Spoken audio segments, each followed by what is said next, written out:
நேரத்தில் சமுத்திரம் பின்வாங்கும் சந்தோஷ திருநாளில் நல்லருளை தாரும் ஐயா முருகன் என்று முழங்குது என் மனசு.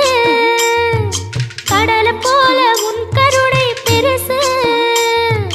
உப்பு காத்து ஊத காத்து சுத்தும் கடலுக்கரைய பார்த்து சத்தியமா கோயில் கொண்ட சுப்பையா எங்க குப்பத்துக்கு குலவிளக்கு நீ ஐயா.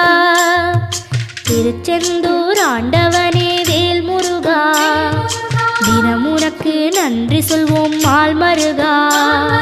திருவடியில் தவம் இருப்போம் திருமுருகா.